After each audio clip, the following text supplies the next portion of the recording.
welcome to 2-Minute Writing Tips. I'm Kirsten, and today we're going to talk about what exposition is. Quite simply, exposition is the process of providing background information to an audience to ensure that the story or article makes sense. For example, take the story of Cinderella. If we start the story with the main part of the action, we have a fairy godmother suddenly appearing, turning a pumpkin into a carriage, and replacing Cinderella's clothing with a ball gown so she can go to a party like everybody else. Now, if you don't already know the story, this doesn't make sense. Before we can get to that, we have to explain that Cinderella is basically a servant to her nasty stepsisters who have forbidden her from going to the party. That introductory part of the story is the exposition. Exposition does not only exist in fiction. If I'm writing an article about alcohol addiction recovery, I have to include information about alcohol addiction itself. Even though the article is focused on the recovery aspect, the information has to be consumed in the context of how alcohol addiction happens and what its effects are. So almost every piece of writing has some form of exposition, and like all literary devices, exposition can be done well or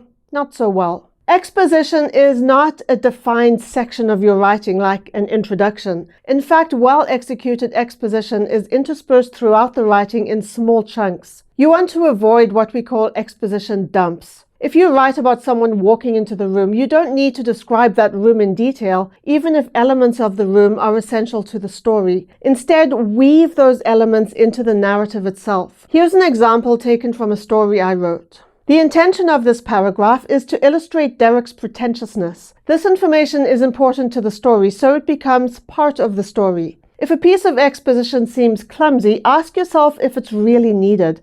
If it is, all you need to do is find a way to blend it into the action. That's it for today. I'll see you tomorrow.